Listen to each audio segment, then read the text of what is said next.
Olá. O Congresso enfrenta grandes desafios em 2017 com reformas estruturais, crise política e econômica. É nesse contexto que a deputada Poliana Gama, do PPS de São Paulo, chega à casa depois de 3 mandatos como vereadora em Taubaté, no interior paulista. Ela conta aqui no Palavra Aberta suas impressões sobre os trabalhos na Câmara e as prioridades do mandato. Eu sou Daniela André e este é um programa da Rádio Câmara e da TV Câmara. Deputada, bem-vinda ao Palavra Aberta e à Câmara, né? Eu que agradeço.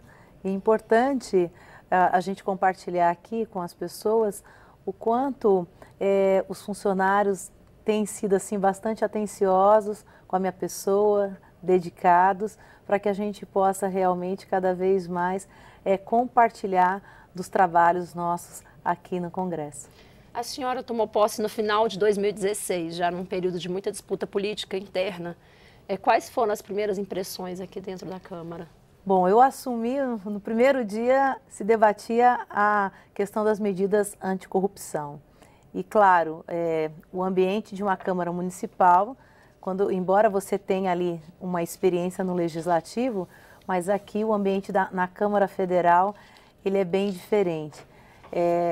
Tive que ter um grande esforço para me apropriar de boa parte ali dos pontos principais em termos de regimento, né, dos protocolos, para que a gente pudesse estar trabalhando em prol da população.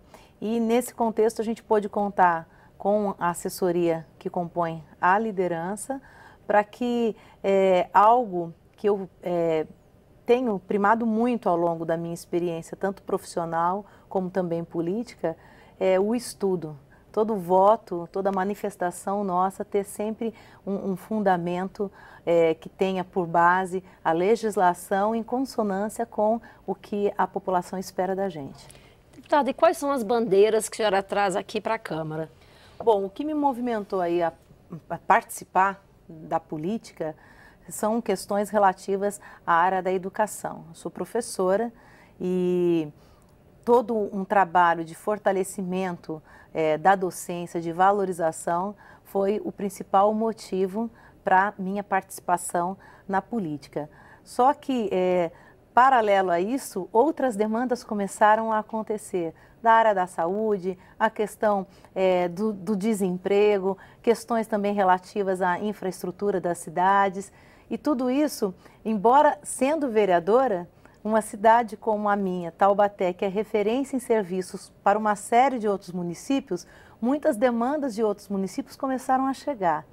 E nesse nosso diálogo com lideranças, com a população, tanto local de Taubaté, mas também cidades vizinhas, acabou que mostrando para a gente que junto com a educação nós precisávamos agregar outras frentes de trabalho. Então, hoje aqui a gente tem esse foco no atendimento direto com a população, com prefeitos, vereadores, para elencar as prioridades. E basicamente o que eu tenho encontrado nessa interlocução, nesse diálogo, realmente são demandas da área da saúde, da questão por oportunidades de trabalho e também por acesso aos recursos aqui no governo federal. O municipalismo, a gente pode dizer que está tendo um peso grande aí no seu mandato? Ah, sim. Eu acredito que hoje, tudo que o município ele tem que corresponder em termos de serviço, ele é muito cobrado, né? E para isso ele precisa ser fortalecido. Então, nessa questão até mesmo da divisão aí dos tributos, é algo que a gente tem questionado e somado com outros deputados que trabalham no sentido de ter uma divisão que propicia aos municípios o seu fortalecimento. Então, no meu caso também, contribuo aí com aqueles que têm por objetivo a revisão do Pacto Federativo para que os municípios possam participar mais dessa divisão dos tributos. Deputada, em quais comissões a senhora pretende atuar mais, estar acompanhando mais de perto? Bom, eu tive a oportunidade de já no ano passado ingressar como titular na Comissão de Educação. Paralelo a isso também, hoje eu participo de uma comissão especial que tem por objetivo tornar o Fundeb permanente, que é o Fundo de Desenvolvimento da Educação, e também tenho já uma indicação para participar da Comissão da Agricultura e também da parte de fiscalização e orçamento. Deputada, falando no Fundeb, qual é o prazo que a gente tem hoje de vigência e qual a proposta, como viabilizar ele se tornar permanente? Bom, o Fundeb ele foi institucionalizado em 2007, porque quando o fundo ele nasce na década de 90 e a princípio, aliás, ele nasceu como Fundef. O atendimento dele se restringia ao ensino fundamental. Com o passar dos anos, observou-se a necessidade de estender isso a toda a educação básica, né? De você também trabalhar nas pontas, tanto da educação infantil como do ensino médio. E isso nós conseguimos avançar no ano de 2007 e a vigência é de 10 anos. Então, praticamente, a gente já caminha para essa finalização. Só que a educação e o investimento é permanente. Então, por isso, a gente defende que o fundo seja um fundo permanente. Deputada, agora mudando um pouco o recorte, a gente está no mês da mulher, mês de março, e a gente ainda tem uma representação política muito pequena das mulheres, tanto aqui na casa como nos legislativos municipais ou estaduais. O que a senhora acredita que acaba afastando tanto assim a mulher da política formal? Olha, eu acredito que é o fato realmente da sobrecarga, né, para a mulher. Eu estar aqui hoje em Brasília faz com que eu fique também com o coração apertado, porque eu tenho uma filha. Embora a Maria Júlia já caminhe aí para o mês que vem, para os seus 17 anos, mas filho é filho. Para a gente tem aquela coisa do cuidado.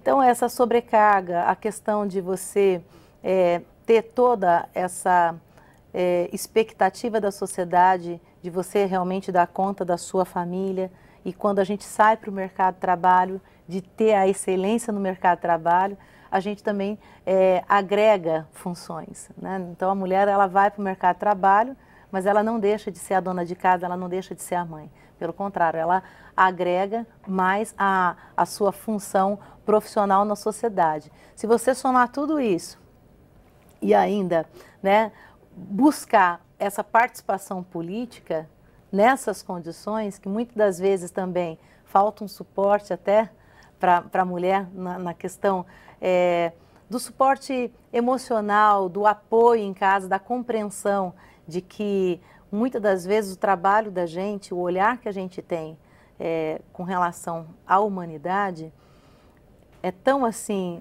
a gente é dotado, né, de uma sensibilidade que muitas das vezes ela não pode ser restrita só à família da gente. A gente tem que compartilhar isso com a grande família e colocar isso em prol da humanidade. Mas não é todos os grupos que percebem dessa forma. Muitas das vezes, lugar de mulher não é na política para alguns.